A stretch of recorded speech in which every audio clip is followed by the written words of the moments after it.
Welcome back. Cambrie. Let's go. Let's go. All right. Hey, today. I'm all ready to go. You know, I got some caffeine in me. Really? It's been a good day, if I'm being frank. Has it? If I'm frank, I would tell you it's being a good day. All right. Well, you're Cambrie. Can't really be frank. We can call you whatever you want to be called. Whatever. Today's topic, I think, is going to be a good one. It's going to be a good Actually, one. for the I think we have 7 listeners. We had a guy stop by at the dock the other day in the airplane. He said he's a listener. said he's one of the 5. One of the 5. So I think we've got 7 now because I didn't know about him when we had 5. He did fly on his airplane to say hi. On a Bushmaster. It was a beautiful airplane. It was amazing. It flew good. Yeah, it did. I sent him the video of him taking off. Actually, we were on social media. He had some fun. It looked like. No, I wish we would have taken the beaver out with him. Yeah, hindsight. We should have pushed it off and went and did that. Oh, well. Yeah, so we got some more listeners. But I'm excited. This is a podcast that, for all the listeners, this is a podcast we've done not once. Not twice. Not twice. This is going to be the 3rd time. So the first time we had I guess it was twice. Yeah, we've done it. This is our 3rd. So the first time we had some audio technical difficulties. Coming through this, we learned a lot about what to do and what not to do on audio. The collegiate college program aviation programs were praying to their collegiate aviation program gods that we didn't do that we one. wouldn't be able to post this podcast. Yeah. So then we did a second one back to back, which we found out is a horrible idea. Don't do that if you're starting off in podcasting. I can't give any advice about podcasting other than the worst thing you can do is actually go and do a podcast that didn't work out well the first time and do it over. Repeat. Immediately. It's not good. So this podcast is going to be about just a pathway on how to get your pilot's license. So for any of the pilots out there, I'm sorry, this is going to be a little bit mundane. We'll try to make it some entertaining. We're going to be real frank. It's not going to be mundane necessarily because I think we have some hot takes. We do. We've got some real. We've got stuff that we're going to say that most of the podcasts that I've seen out there, most of the people that are talking about it are probably getting paid. We're not getting paid. I know. We're just here. We're here for the people. We're representing the people. I thought we were representing the caffeine. We're here for the caffeine. Yes, that caffeine and this podcast is for the people, for the greater good. And I don't even think what we're saying is wrong. It's right. It's just not what people can't accept the harsh reality because it hurts. Yeah, well, they don't want you to see it. So, all right, let's dive into it. Let's get into it. So let's talk about, you had a more conventional way to get your pilot's license. I don't know if I'd say that. I kind of jumped from like billions of flight schools. I guess I'll give it a little Cambrie history moment. Here's what I did. I feel like I kind of have a right to say, I feel like my perspective on this whole take on flight training right now is a pretty good perspective because I did all of it. I've done all the programs. I started with an independent flight instructor in a rental aircraft, and that was good. Part 61 stuff, Part 60. Well, I feel like we should explain the difference between Part 61 and 141 before we dive into what I was doing. Yeah, I think some of our biggest criticisms are that we need to dumb it down. Yeah, we've heard that from quite a few people. So we'll kind of simplify it, explain it. So there's 2 different ways to get, well, more than 2, but let's just talk about the 2 main ways to get your pilot's license. You have a Part 61 and you have a Part 141. So the Part 61, for lack of better explanation, is going to be the mom and pop shop. It's going to be the guy that has a Cessna 172, or it's going to be the majority of flight schools out there that have a handful of airplanes, may or may not follow a syllabus, utilize the FAA minimum standards for our requirements. Yes. I would say there's a really wide range of spectrums of what kind of Part 61 school you can get. You can get anywhere from where I started, where it's a random dude in a random airplane, and he's like, today we're going to go do stalls. It's like, okay. And then you can go all the way up to a Part 61 school that's a lot more structured. They're not regulated by the FAA. heavily like a 141 is, which we'll get into that. But they still follow a syllabus, very structured program. Some Part 61 schools make you wear epaulets to flight training. I've seen ones that go that far out. So you can really get anything you want if you want to go Part 61. Any type of situation you can find, from the least structured to the most structured. Typically, Part 61 schools are going to be less expensive, but you won't be able to get student loans like you would at a 141 program. Now, I guess I'll dive into the 141.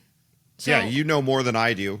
I know a little bit because we've went down that path with my flight school. But yeah, right. Explain the 141. So a 141 program is typically going to be a collegiate program. It's through a college. You're simultaneously doing flight training and going to college. Your flight training classes are probably part of your school schedule. You get credits for your flight training classes, yada, yada, yada. So you come out of it with a college degree and your ratings.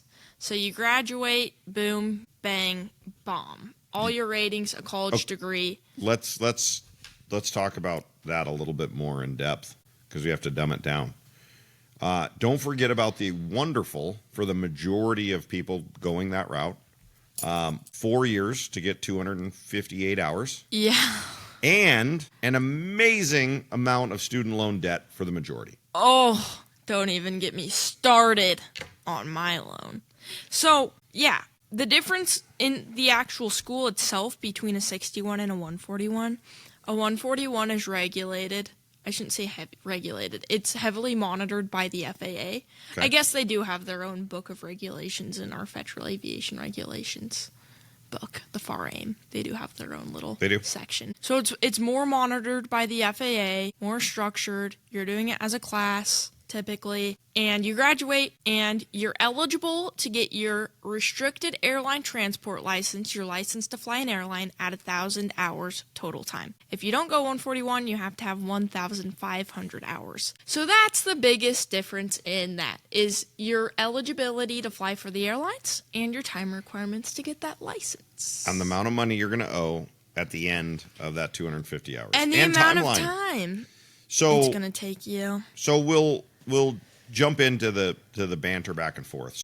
A 61, let's say a structured 61. Let's talk about them a little bit. So a structured 61, fast-paced. There's a lot of them out there. There's some mainstream big ones. There's some small ones like what we do. But you could go from 0 to hero, as I like to call it, or 0 to super pilot. So the timeline, we should say what ratings you need to get to. I guess you're probably going down that road right now. I was going down that road. Okay, go ahead. I didn't want to steal your Just thunder. go right ahead. I'm giving your thunder back. No, Here's I don't want it. Go ahead. Take it. Go ahead. So we're going to let the phenomenal CFI go through those ratings. I totally just took your thunder. Okay, so what you need to get. This is the timeline basically everybody has. You start with your private pilot's license. With your private pilot's license, you can fly for fun. You can't fly for hire. Pro rata share, everybody. Pro rata share. If you know, you know. So you start with your private pilot's license. You can't get paid to fly. Second, we're going to get your instrument rating. Still can't get paid to fly. But you can fly in the clouds. Good idea? Probably not. But legally, now you can fly in the clouds on an instrument flight plan. And the clouds are not in the clouds. Then you're going to get your commercial rating. Now you can get paid to fly. And then you're going to get, typically most people go the route of getting their CFI, Certified Flight Instructor. Now you can teach people to fly. Sometimes people get their CFII. Now you can teach people to fly in the clouds. Then you get your multi-engine commercial rating. That is mandatory if you want to go to the airlines. Now you can get paid to fly planes with 2 engines on them. And then you can get your MEI multi-engine instructor. Now you can teach people how to fly a multi-engine.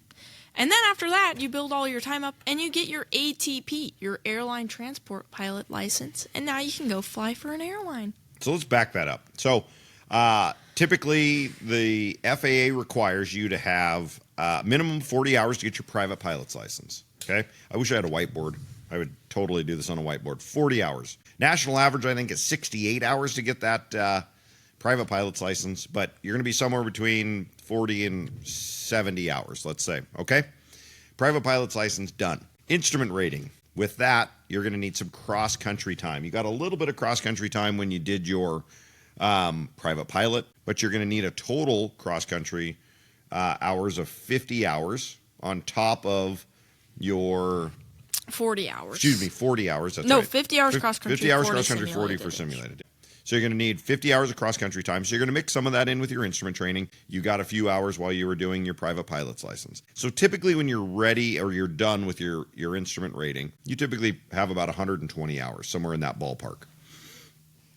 From that point, you've got time building. Okay, so time building is really just you flying around in the air. The flight schools want to tell you you're learning stuff. You're typically not. We tell you to go out and do it. You're going to need another. You can't get your commercial rating until you're 250 hours. So you've got some time building. If you go part 61. So you got some time building mixed in there, which is good because you need to become a better pilot. At 250 hours with all those ratings that Cambrie just listed off, you're not really a good pilot. I'm sorry. You are. I'm sorry. Every single CFI that's out there that thinks you're a good pilot, you're not. Just be honest with yourself. I'm not a very good pilot, and I've got thousands of hours. I'm not a very good pilot either, and I have 1,000 hours. Yeah, but you're not. You have so much to learn when you're at 258 hours and you've flown 3 different airplanes and so on and so forth. But you get all those things. But you could get to that 258 hour mark with all of those ratings in 9 months at a good flight school that's structured. Part 61 flight school. Lots of people do it. You could see them all over every AOPA magazine, every internet website, everything. They are plastered all over. Small companies like ours can do that. It's very common to do it. Typically, you're going to be out of pocket. This is the one that nobody likes to talk about, but you're going to be somewhere between $90,000 and $130,000 to get those ratings. No way. That's way too high. I'm sorry. That's way too high. It's not. To get your private, your instrument, and your commercial. And all your CFIs. Oh, and all your CFIs. Okay. You're going to be $90,000 to get $130,000. everything that I talked about, yes. Yes. Yeah. I think 130 is a little steep. I don't. I think it's more like 95 to 100. I can show you online through some of the big schools that do it, and they're just under 150 right now. I can think of the largest school that comes to mind right now is just under 150, and I've got 3 CFIs that have went that program. And I can. Okay, the program you're talking about is not the norm. That is way. It's the largest flight school in America. I'm going to give you the price, and that I don't recommend going to. That is a pilot mill. But that's what everybody does. That's not the majority of flight schools. You can't knock that 61 flight school. They make that price so much more expensive than it needs to be. Not by a lot. Trust. I'm pulling up right now. I'm actually pulling up the prices because we don't care what she's pulling up. So while she's pulling something up, so you can do that, and you could do it in 9 months. The perks of doing it in 9 months like that is that you get to go out and you get to start making money sooner and start building hours sooner. The positives to going a 141 route: 1, it's pretty structured. 2, you get a college degree. 3, you got a lot more options on financing. Now, you still end up with that same amount of 258 hours. You still end up with the same ratings typically, although it takes you 4 years to do that. If you're 19 or 20, that might be the route to go. If you're early 20s, that may not be the route to go because it's going to kick the can down the road to get to the airlines that much farther. She's still looking to prove me wrong. I will show you this after, but I have one pulled up for $80,000. I'm not saying that you can't do it. Show me what that looks like, and show me that they do it over and over and over again. Yeah. Repeatable. You won't show me repeatable. I promise you. I promise you, because I do it, and I know what it costs for me to do it. So 80 is not the norm for most people. We can agree to disagree. We agree to disagree on that. So 141, typically, like, what was your hourly rate on the airplane at a 141? You've done the 141. I don't know. It wasn't by hourly rate. It was by rating? It was by rating. Or by I can pull the price sheet up right now. Well, just roughly. I mean, we don't need to pull it up. Well, because people can't see that. We can't show it. The price you're claiming is the price they're selling to. They're saying $80,000. Oh, no, you said 130. That's what they're saying. They're actually saying less than that. A 141 school is saying $90,000 for all of those ratings. That's why I disagree with you. Okay. I can tell you I know people that went to UND and went to all over, and they're close to $400,000 by the time they're done. $300,000 to $400,000. Going to a I do believe that because the price they're selling you at these 141 schools kind of... Yeah, but if we're going to be the people's voice, we got to tell people they're getting fed smoke up their ass. They're getting smoke blown up their ass. Here, let me just, I have this pulled up. Listen, let me tell you, I heard a story recently about a flight school local to me, okay, that good, bad, or indifferent, they had a CFI that took a student out for training for instrument, okay? They were out, they were flying around for cross-country time, okay? And they were flying over airports without landing at these airports. As insane as that is for cross-country time. So they got back, got all these hours built up, and guess what? None of those cross-countries counted for cross-country time, okay? It was brought up by, it was brought up, so the people went to the flight school, talked with the owner, and the owner of the flight school, from my understanding, this is hearsay, what I'm hearing, said that basically what we'll do is because you flew those hours, we're going to charge you for that, and you're going to have to pay for the rest of the rating to get your instrument. But what we'll do is we'll credit you on your commercial side. The next rating, we're going to try to bait and switch you and keep you tied here at this flight school so you keep coming back. Run for the hills if they take your money like that. Yeah. I've got a guy right now that moved from the Midwest that left $12,000 on the table of a flight school that was totally sticking it to him. If you're getting stuck by a flight school, run for the hills, guys. Run for the hills. Totally. So the price? Yeah. $104,000. That's insane. I love it. Okay. Well, that's a good. Everybody promote that school. No, that's what the 141s are saying. Okay. So how much how much debt did you leave there with? So I did one course. So that's a semester? One semester was $15,000. Okay. Now, I also did college a few other semesters without that program, so I'm in a lot more debt than that. Okay. But that one flight course was $15,000. And how many hours did you get for the 15 hours? 40. 40 hours. You got your private? Nope. That was just a time building course. I didn't even get anything. Okay. $15,000 for a time building course. And that's probably close to being right. So for that with no instruction. Yeah.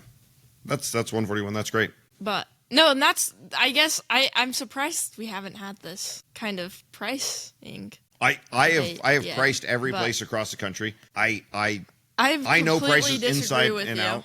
And I feel I do too. I was the front desk lady at a flight school for over a year. And how many students did you turn super pilots? What do you mean? How many people did you turn into super pilots? Like 0 to hero? Yep. I probably saw, I feel like I'm a little bit of a different story because I was going to claim me, but that's a little bit of a different thing what I did for my training. I'd say, well, I wasn't there long enough to see it. One? Saw one. One in 9 months. Came through. $90,000. Yeah. Okay, let's promote that flight school. What's the name of it? Let's give them credit. I can't. Why? I can't. I'll tell you after. Okay, so there's supposedly there's a mystery flight school out there. You could do it for $90,000. That we'll find out whatever, but go and find it. Go and look. That's telling not you. The norm. Yes, everybody's totally going to look up. is. We're all going to look up when we go and look. We're going to look up. And of course, we're just bantering. It's fun, and I enjoy this. But the largest out there, and I'll give a shout out. Hey, ATP. It turns out lots of pilots. Probably a third of all of my CFIs have come through an ATP course. They're all over the country. They advertise amazing. They've got lots of equipment. There's good and there's bad, but you can get it all done in 9 months for that 130, 140. They'll pay your room and board if you need that. They've got financing on that. You're gonna, the financing and is what it is. You're gonna pay to become that. But they get it done. That's not saying a shop like mine doesn't get it done. That doesn't seem that there's a shop that could get it done even cheaper. But we're splitting hairs when we're talking about $30,000. In aviation, you can eat $30,000 in all kinds of different ways of screwing things up. It's not saying that you can't get it done, but I think the ones that do it over and over and over again do that. And I'll say this. I met a guy, boy, it's probably been 3 or 4 years now. There was a gentleman that came to town. They were flying around in a customer's airplane. Have I ever told you the story, the alternator story? No. It's phenomenal. Sorry, I'm getting off track, but you'll like this. So a guy shows up. They've got a Cherokee 6, I think is what it was. Or I think it was a Cherokee 6. Big tires on it. I remember the airplane. They lost an alternator. They come in, full panic. Hey, can you fix this? So, well, let's kind of see what it is. So I'm kind of talking to him, and I'm a flight instructor. He's the student. This is his airplane. I'm teaching him how to fly. I'm like, okay. And as my guys were working on it, we're just making small talk. And I'm like, well, how long have you been doing this? He says, well, we just started yesterday. I'm like, oh, great. So a Cherokee 6 is a bigger, kind of a handful airplane to fly, or it's bigger than a Cherokee, right? But it's his forever airplane, so it's going to take him a little bit longer, I'm figuring.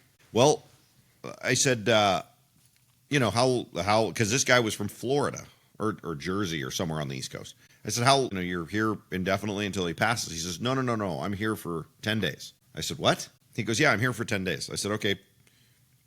He says, we do accelerated programs. I said, oh, that's pretty cool. Tell me about your accelerated program. Just the smart ass side of me is like, I want to know about this 10-day, private pilot course. And you could do it in 10 days. Don't get me wrong. So he's telling me, hey, you come in, fly your airplane. I teach you everything you need to know for your written. I teach you how to fly and get you ready to go. And then you do your check ride. I said, well, let's say this was back before it got really, really difficult to do check rides. But I said, okay, let's play this out. So you show up to town, teach them everything they need to know to get their written done, which, hopefully they've done some self-study or did some sort of ground so they can do that. Going to help them along the way. You help them with that. You're flying 8 hours a day, every day, or 4 hours a day, every day for 10 days to get their hour requirements. And you're going to sign them off. And then you're going to send them to a DP that you don't know to go and do this. He says, yeah. I said, oh, that's great. And then I said, well, how does this work for you? He says, well, the company pays for me to put me in a hotel and do all these things. I said, okay, well, so what's the hourly rate on this? And it worked out to be it was like $600 an hour, $650 an hour for this, right? So, we're talking thousands of dollars a day. So they don't want the airplane down because he's paying no matter what. It was broken down. So we had a new alternator. We got these guys up and going. But I asked the kid, I said, how many of these do you do? He says, in 10 days, I go somewhere else. He says, I do 2 to 3 a month, and then I go home for a 10-day stint, and then I back out on the road. I said, so there's that many people that are willing to pay that? He says, yep. I said, okay, that's great. He said, so how many people have gotten their license this way? You must have a huge success rate. You've got to be the best instructor and just have the best students across the board. And he said he had worked there for a year, and in that year, he had been home 3 times. Okay, so he's been on the road a lot, done a lot of students.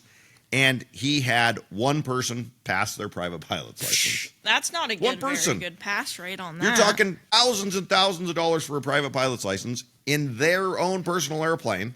He was spending more than he would have renting my airplane doing it. That's nuts. And he says they're never ready. So don't do that. Sorry, spun out of control there. I know. There's people out there that do that. There's all kinds of businesses that do all kinds of stuff. I used to see reels on Instagram of this place up in Alaska that was 14 days accelerated private pilot course. I was like, I'd love to see that. That makes no sense at all. I think you could do an accelerated instrument rating because you've already understand what's going on and you can already fly. A private pilot, I think realistically the quickest you could do is 6 weeks. And that's typically what I like to say 10 weeks. If you fly 3 times a week, 10 weeks, you can get after this thing. Anything more than that, what happens for anybody out there that's looking at this, if anybody's watching this that is not a private pilot or trying to figure it out, somebody that follows Cambrie or somebody that follows me or they want to go and do it. But seriously, this is going to be, hopefully this one gets spread around. This is one of, if there's one that I'd like to get shared, this is the one because we're telling you all the BS stuff that the flight schools or the people don't want you to tell you. But you can get task saturated or learning saturated very quickly early on in a private pilot training. Would you agree? The first few weeks I was working on my private pilot, I'd come home and literally I would have to take an hour nap. The drive home was unbearable because my brain was so fried. It just takes it out of you. It's like, what can I compare it to? It's just you've got muscle memory. There's so much going on. You're so overloaded. You're not used to this type of multitasking. You're trying to learn. You're trying to fly. It's just so much. And you have flying's like nothing you've done before. So you can't even really compare it to anything. Would you agree as a flight instructor that early on, if you have a student and you guys go out and whatever you're working on that day, if those tasks fall apart, let's just say it's soft field landing. Yeah. If you go out and have 3 or 4 shitty landings, does it ever typically get any better? No, it gets worse. You might as well just shut it down, right? Yeah, absolutely. But there's CFIs out there that'll keep pushing to do it because they want the money. Exactly. They need the hours. So they're going to beat you up around the pattern. Don't get into a flight school like that. Yeah. Also, I want to kind of veer to a new direction of this conversation. Okay. Don't go to a flight school that sells you on the dream of going to the airlines at 1,000 hours. Oh, yeah. Jesus. AKA, shout out 141. Because the only way you're going to the airlines at 1,000 hours is if you go 41. But the only way you're going to the airlines at 1,000 hours is not going to happen. It's not going to happen. It's not happening. Not right now. Guys, I'm going to tell you what every flight school owner and every 141 recruiter and everybody else won't tell you, okay? Insurance is driving our industry, okay? Insurance is not going to put you in a 121 operation at 1,000 total time hours. Now, everybody's going to scream because everybody heard it and everybody's friends had a friend that during COVID and after COVID, there was a huge rush on pilots. And that is true. And there was a point in time, 18 months, 24 months, where there was a huge pilot deficit. And they were hiring people at 1,500 hours, more 1,500 hours. I never heard a 1,000-hour person go. But 1,500 hours, 1,800 hours, going to commuters and or majors in the right seat, and then upgrading in a year and a half. Yeah, it was insane.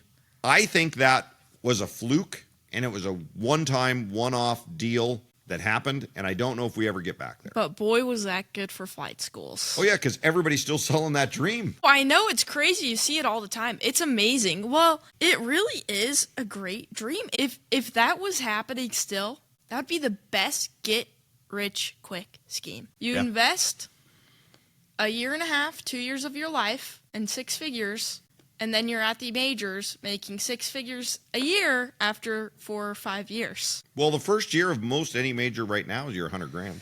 Oh, yeah, a major, but not a commuter. But No, major, but a major. Yeah. I mean, any Sure. if you can get right seat, first year is like 92 to 105,000. Yeah, and all those pays are public information. You can find that online. Yeah, well, there's a website. Central, I believe. Yeah, go on there. So if anybody's telling you they're feeding you crap on what they make or whatever, you can go and actually look it up. Fact checked. What airplane do you fly? How many years have you been there? Boom. You know how much they make. It's on there. It's So that easy. So 121 to 141. Or part 61 to 141. Or I'm sorry, 61 to Is that where you're going? 141. Yeah, no, that was. Sorry, thanks for that correction. Oh, I think Cambrie and I both. And if you need or want a 141 or your parents want you to have a degree, there's nothing wrong with a 141 pilot. Okay, let's both just say that. Okay. Wait, just wait where I'm going. Okay. Like, there's nothing wrong with a 141 pilot. I've had 141 CFIs come through, and they're just as inexperienced as a 9-month-long 61 pilot. They're green around the but oftentimes what I hear from students and or parents is that the parents want them to have a degree, which I can respect that. If your parents want you to have a degree, you could do it by doing what you're doing. You're going to a community college, doing what our sound engineer at the Rogers Boy BOI on the gram. On the gram, he's single, ready to mingle. Logan does. You're doing all your training at a 61 school. You're going to a community college to get your degree, so you have it on your resume. And you guys are saving thousands of dollars, I would assume, right? Yeah, it's a lot more affordable. And I want to take a couple steps back. So I wouldn't say that 141 makes a bad pilot, but it makes an unexperienced pilot. More inexperienced than one that would come out of a Part 61 school, I would argue. Or I should say a lot of Part 61 schools. There are some Part 61 schools. But where I'm going with this is all those 141 schools, you fly one airframe for 4 years. 2, I guess, because you need to get your multi-engine. But you've just spent 4 years flying the same exact aircraft for 250 hours. Well, there's a lot of 61 schools do the same thing. Yeah, but at least you're not 4 years later 4 years flying one true. airplane. No, I get that. With sub 250 hours. And this is kind of where I'm going with this is, Does everybody hear that? Okay, it's gone. Anyways, so, wait. I think that's it's my phone interacting with the thingy. Oh, weird. So, what was I going to say now? My train got lost. It was you were talking about 141s and spending the time there and the quality of pilot. Oh, yeah, that's right. Okay, so you're 4 years later. You have all your stuff. Whoop-de-doo. Amazingness. But now you're 6 figures debt with a insane interest rate that makes me hurt because I have one of those. And I can't even look at it on my phone anymore to see how much interest I've lost or whatever. How much money I've thrown to the wind. Anyways, but you graduate your sub 250 hours 4 years later. If you were to go to a Part 61 school, you'd be 250 hours, I'd say, In 4 years, you're going to be ready for the year. You'll have 1,500 hours. Yeah. It's just about any 61 school. And after a year or even less, you're probably flight instructing, making money. Now, now... Wait, can you repeat what you just said? Probably after less than a year. You would be what? Probably flight instructing, making money. Oh, can you say it a little louder? Probably flight instructing, making money. I just wanted at the Rogers boy to hear that because I think he's been digging at this for longer than that. At the Rogers boy, you're doing a great job. That's BOI. You're doing amazing. Thank you for all you do, Logan Rogers. Yeah, we'd love for you to step it up in that year and a half. We would love for you to be flying at the dock tours next season. I want to be your flying buddy at the dock. That would be great. Can we, what would we have to do to implement that? Go ahead, Logan. I don't know. No excuses. There are no excuses here. I want my office manager to be my pilot manager. I could try to strive for that. So I was actually going to try to go flying after this, if I'm being honest. You better. I was trying to. Listen, I have to go fly at 6:30 tomorrow morning. Why don't you book the Musket and also go up? The Musket at 6:30? Yeah. I have midterms tomorrow. Boo! I know. Boomy. So, sorry, that was an inside dig there. But no, so yeah, you could do that. So, guys, pick out the right flight school, and really we should go back to picking out the right flight school, right? Yeah. I preach this to everybody. Not every CFI, okay? If you're just tuning in here or you've made it this far, probably should have said this early on to kind of catch you guys, but not every CFI is a good CFI for you, okay? Now, if you go and you get in a flight school and that flight school treats you like a dollar sign, or your flight instructor treats you like a dollar sign, or your flight instructor doesn't want you to talk to other CFIs at the building or go to other flight schools and talk to them, really evaluate what you got going on, okay? So there's a lot of people that are hurting for hours, okay? Now, I say it like this. I've got a lot of friends that are CFIs. If they were my CFI when I first started out flight training, that doesn't mean that they're not a good pilot, but I wouldn't be a pilot today. The reason is because they don't teach the way I learn. So I see a lot of dropout people in flight schools, and I hear all the excuses. Money, time, all those different types of things. I think historically that is all BS. Now, all of those things play into it. Money plays into it, okay? Time plays into it. The structure plays into it. But that same person that'll complain about money will go out and buy Subaru WRX and put a hot rod exhaust on it or loud stereo or whatever and spend thousands upon thousands of dollars doing it, or buy a new dirt bike, or buy a snowmobile, or a jet ski, or boat, or all of the things. So the same person that's going to complain about the cost will go out and spend that same amount of money doing other things. So seldom is it about money. We use it as an excuse. Typically, it's the wrong either flight school or flight instructor. Don't be afraid to talk to other flight instructors, talk to other students, talk to other flight schools, and say, what's your take? They don't have to have a brand new Cirrus to go and learn how to fly an airplane. Good Lord, please don't go to a flight school because you think their planes are clean and shiny and have cool screens in them. Yeah, it's not going to make you a better pilot. The better pilot is to fly as many airplanes as you can fly in your 250-hour adventure. That's going to make you the best pilot possible. And here's the other thing that I think's funny is people go to these flight schools and fly the newest and improviest shiny technology, and their first flying job is going to be in a shitbox airplane. Yeah, with steam gauges that half of them don't work. There's not a single screen in the airplane except for your iPad. Yeah, that's the truth of it, right? You don't get to choose your airplane once you start flying for work. They say you're hired. This is what you fly. Learn how to fly it. And that's that. So many people don't realize that, and they're so caught up in flying XYZ aircraft. Now, if you've bought a Cirrus, I'm throwing Cirrus under the bus for no reason, but it's expensive, right? If you want to go and train in a Cirrus, it's very expensive. Even most flight schools that train Cirruses start you out in a 172 typically, and then transition you over at about the 25-hour mark.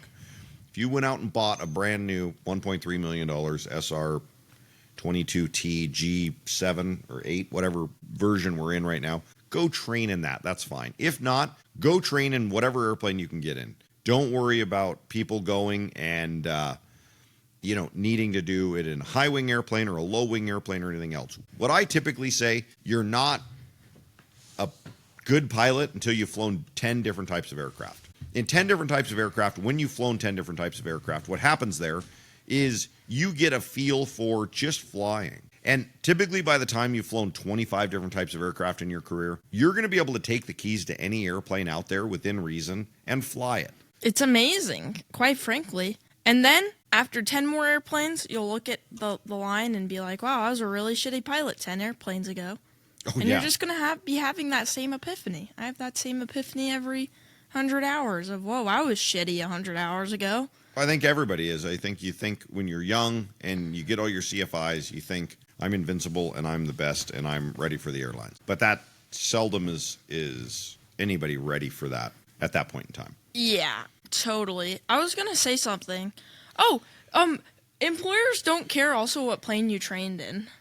They never could give looked two shits about what aircraft you learned to fly in. Yeah. I'd argue. Yeah.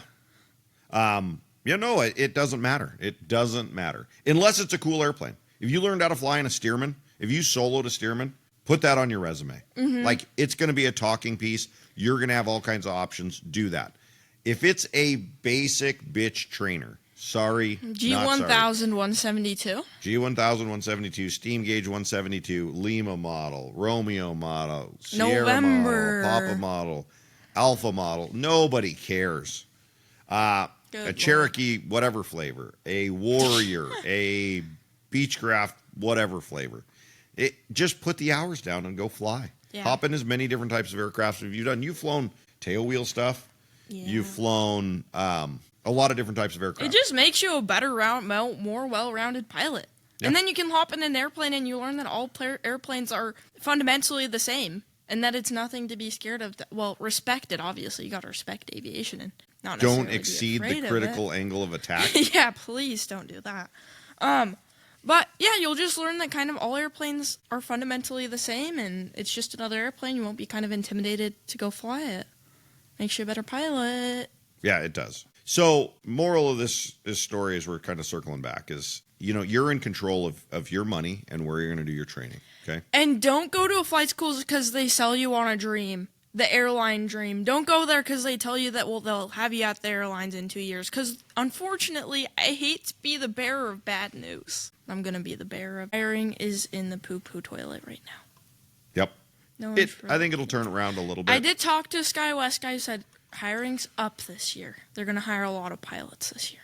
A lot of pilots are retiring this year. So that's good. But as this past year, it's been super slow. So everything's kind of stagnated. No one's really leaving their jobs. CFIs are sticking around. I see Facebook posts of people with 2,000 hours can't find a CFI job. And I do think that will change. I definitely think that'll change. But the dream they're selling you on was the dream of 3 years ago, and it's not the dream of now. Let's be honest. There are ups and downs in every industry. There are ups and downs in aviation for sure, right? We always joke about we have a pilot that flies with us, retired American Airlines, 777 guy retired off the 777, phenomenal pilot, probably the best pilot, one of the best pilots I've ever flown with. He hit it kind of at the wrong time. He ended up spending about 7,000 hours flying everything under the sun. So from instructing to flying tours of the Grand Canyon to everything you could do. He flew it all before he got his big break and go into the airline. 7,000 hours. So keep that in your mind, guys. Sometimes you got to time build. Go out and do the time building if nobody's hiring, and that's what you've got to do because you can't get a CFI job. Go time build. Spend the money. You'll get it back. There's ups and downs in it. It's going to come around, and it's going to do that. It's an investment. Just think for every year you're not at the airlines is 1 year of six figures you're not going to get at the end of the year, at the end of your career. So the faster you can get the hours built up. And realistically, this is what I'm going to say, and I'm going to get all kinds of backlash, I'm sure, from this. But I will say this. You're going to need 1,500 hours of GA flight instruction or, whatever flying, Cessna 172, 182, doing jumpers, whatever, okay? Then you're going to need 1,000 hours of turbine time. Somehow, some way, that's what it's going to take. At 2,500 hours with 1,000 hours of turbine time, you're going to get scooped up by every regional airline that's out there, and you'll have a job and you won't have any issues. That, or sign up for one of the development programs when they open up. Right now, everybody's closed. Right? You're in a development program. You know, I know Logan's tried to look at some development programs. There's really nothing out there that he can get into right now. It's going to start open. I think this year we'll see it, but I think it's going to be small opens. I think it's going to be open for, it's going to open for 10 days this month. Get your resume in, get picked. I know that you've been rejected a couple times from some places. It's okay. At least I'm part of one. Yeah, you're in one, and working towards that. If you decide to go that route, you've got that door open for you. So, you know, kind of doing some of that stuff, being proactive on what you can do. The other thing that I get a lot of, and it's great because I think a lot of people talk about it, is the grants. Okay. Oh, like the scholarships? Scholarships, grants. There's a lot of scholarships and grants out there. I will say that, okay? I think the AOPA does a great job of compiling a list of those once a year and selling or publishing them, okay? Now, seldom is there a grant or a scholarship that gets you all the way through. You get a couple grand here, $5,000 there, maybe a rating out of the deal. Yeah. Okay. You gave away a rating to a young lady recently. Okay. So maybe you're going to get that. That's not the norm. You may get a couple grand here or there for that. And typically you got to write some big resume.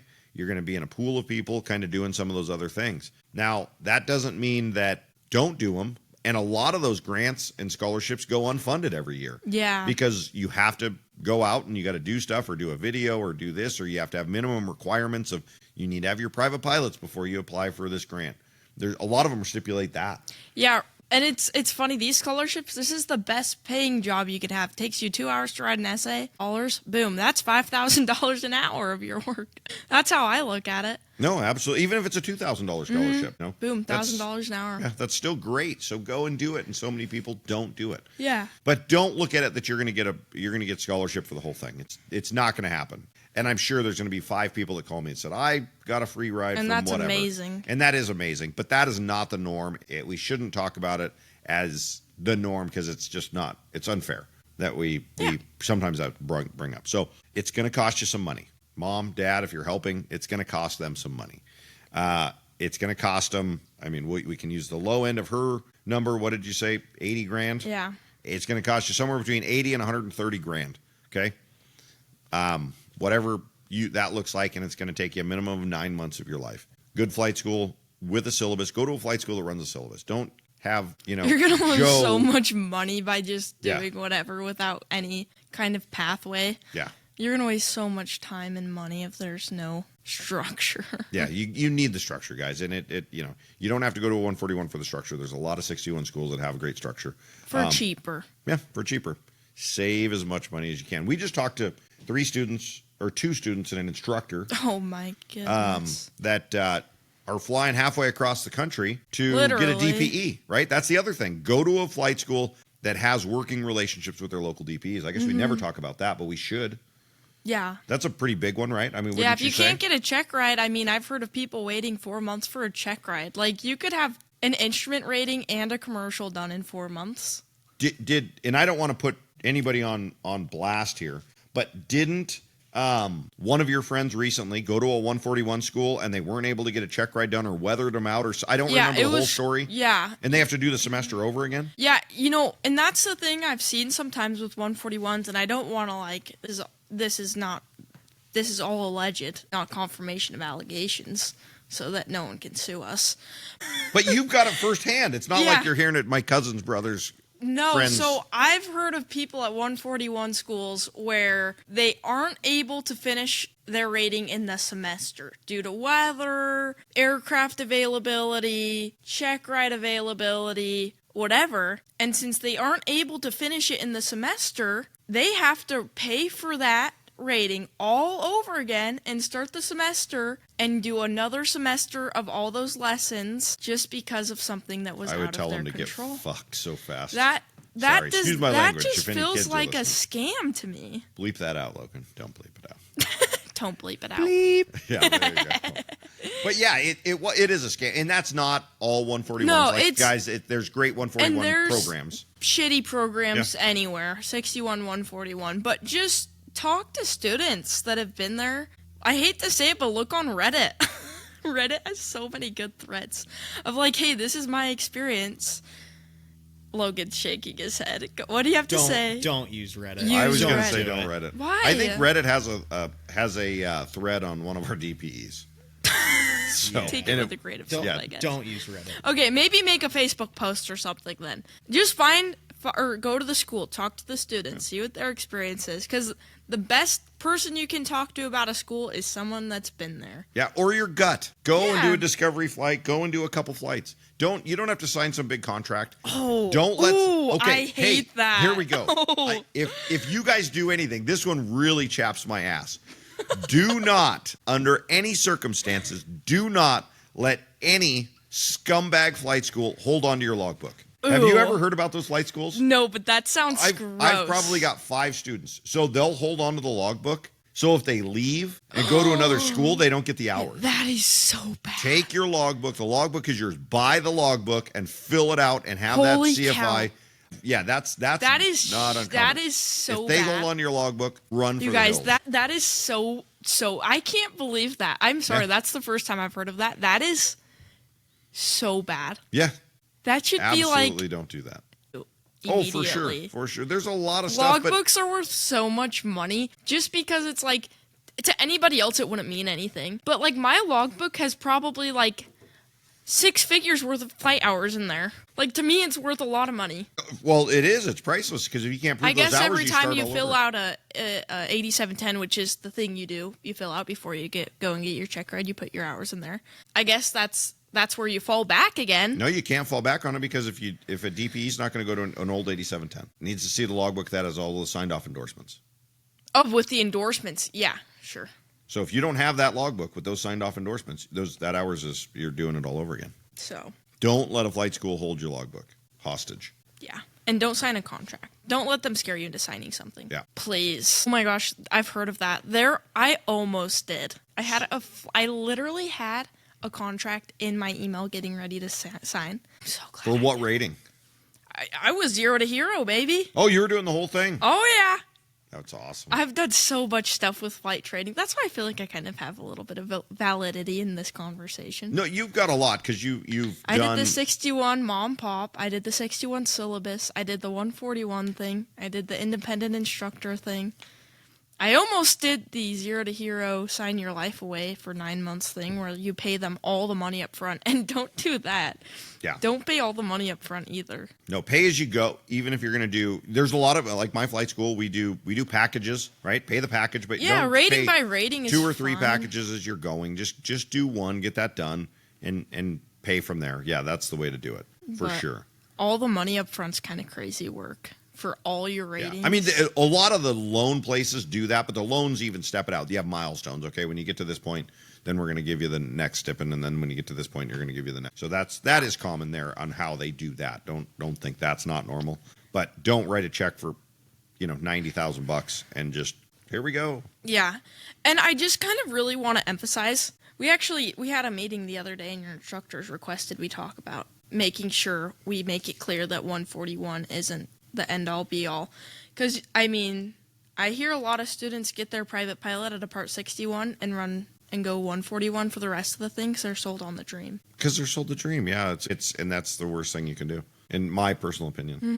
The only place that I see a private pilot and then going somewhere else working, the military has a program. If you have your private pilot, you get something for that going into there. That probably is something that I would highly recommend if you're going to go that route and go and do that. But other than that, you're not going to look any different on paper at ATP minimums, okay? 1,000 hours, let's just say 1,500 hours, a non-restricted ATP minimums, okay? You're 23 years old, you're 1,500 hours, and you have your ATP. Somebody went out and did their CTP, ATP class, got their ATPs. Their airline transport license. Airline transport license. Sorry, That's I'm what you trying to have to have. remember to No, dumb that's it right. down. Yeah, dumb it down. So an ATP is the last license you're going to get, okay? ATP rating is airline transport pilot. It's the license you have to fly for a 121 carrier.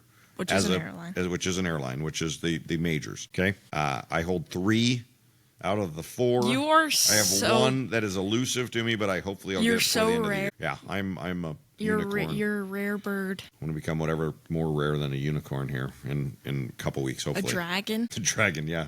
Be a dragon with all 4 ATPs. There's a couple out there. But, no. So, on your resume, you look exactly the same. I went to a 141 school. I did all this stuff. I, flew here. I did all this stuff. And then at the end of the day, guess what? You look the same. Yeah.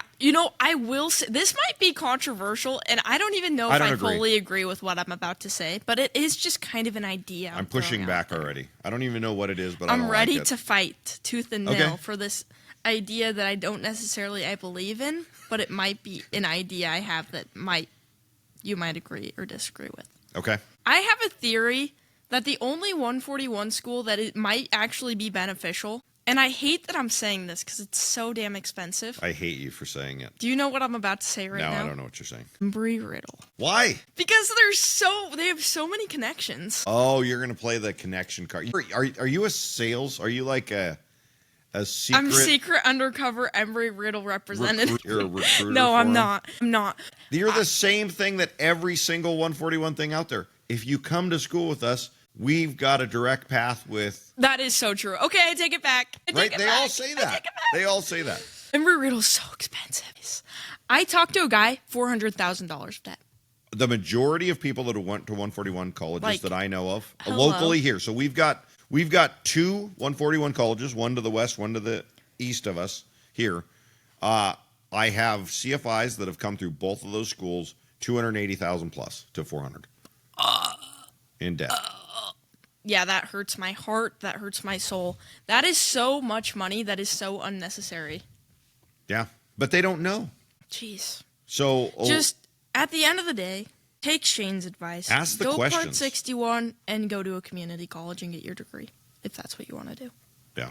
If you promise grandma, right, and grandpa too, or just grandma. I promised basically everybody in my life that you would eventually get a degree. Someday. But there was no timeline on it? Well... Are you going to be like a 90-year-old just, here I go, I've got my last credit to get? Yeah, just one more class left. Maybe you'll finally take that fitness class that you dropped out of when I'm last 90? semester when you're 90. Yeah, I think I'm definitely going to drop it when I'm 90 if I dropped it when I'm 20. Yeah. I'm so bad for that.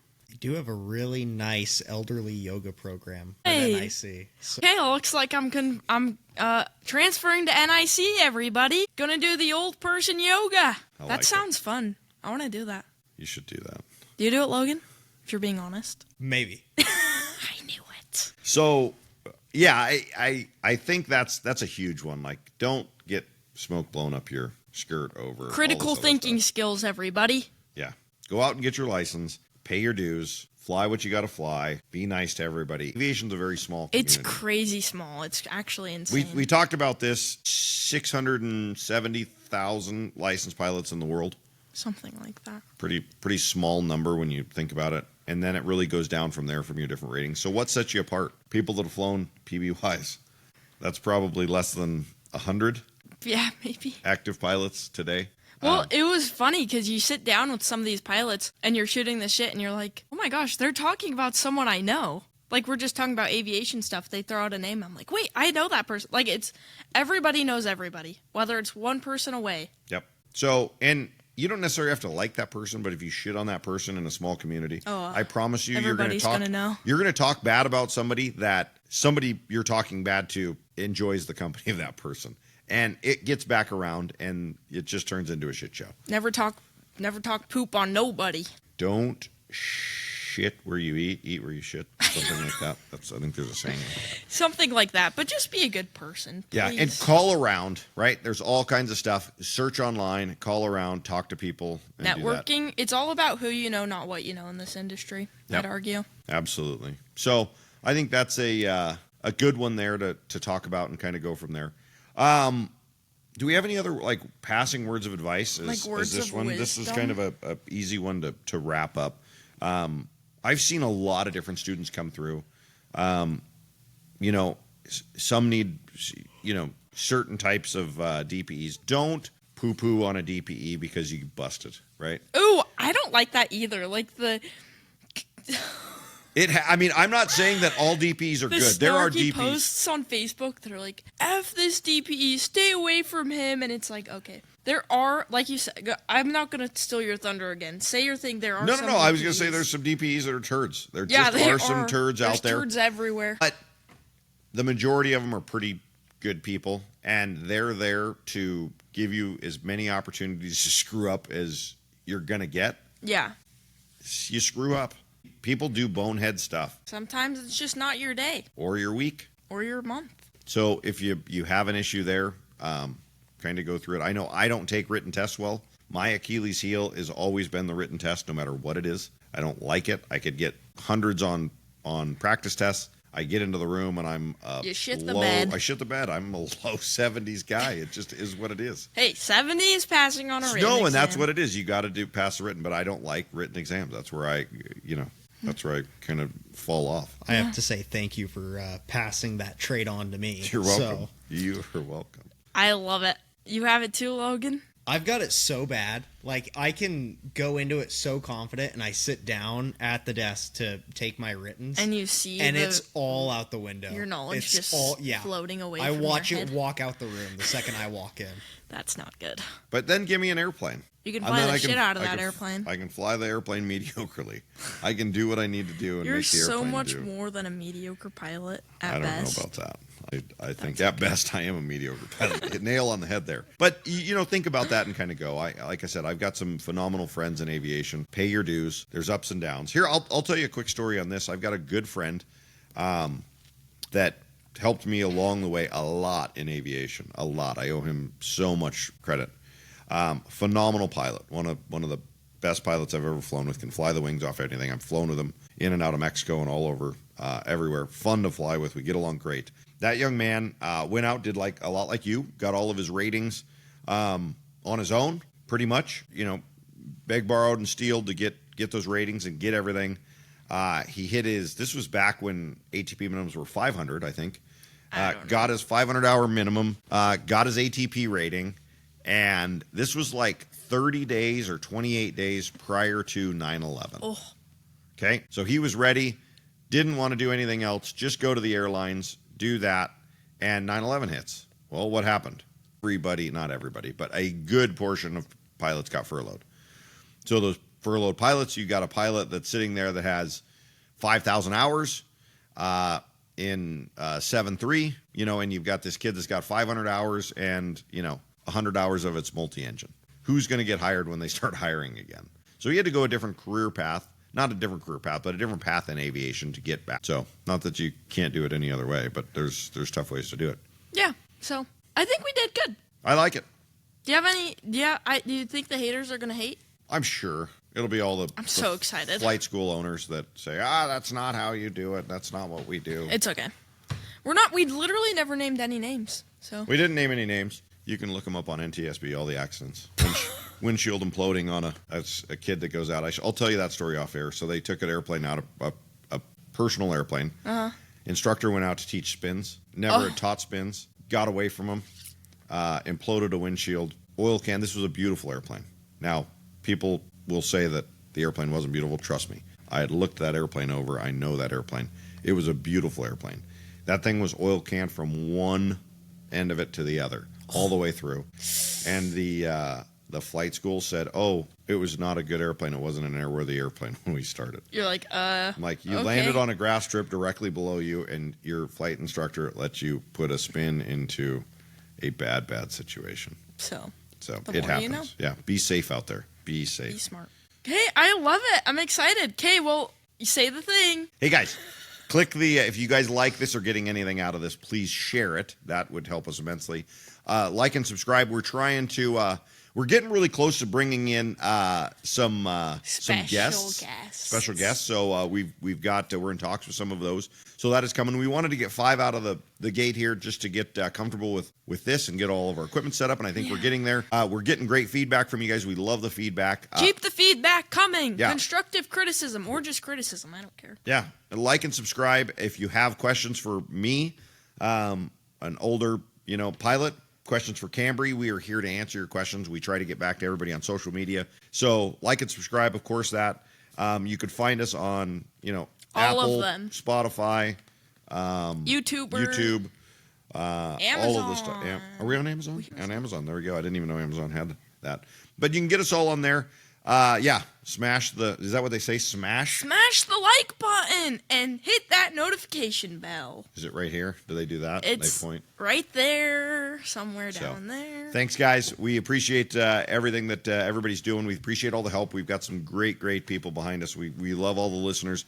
I joke that we've got a couple, but actually, surprisingly, a lot of this is getting watched heavily. When I look at the numbers out of the gate, I'm not a religious guy, but we're blessed on that, so I'm super stoked on that. We have to give one shout out. We're so blessed by the Jim's Gunsmithing. He is our official corporate sponsor, our first official corporate sponsor. If you guys need any gun work done, we appreciate you guys giving Jim's Gunsmithing a call in Hayden, Idaho. He is phenomenal at what he does. Probably best in the best, one of the best, if not the best.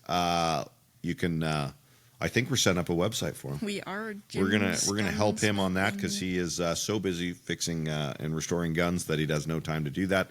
But he does have a phone and he does answer it and he loves it. But we do appreciate everything Jim does for this podcast. And that is all we've got today. Bye. Later.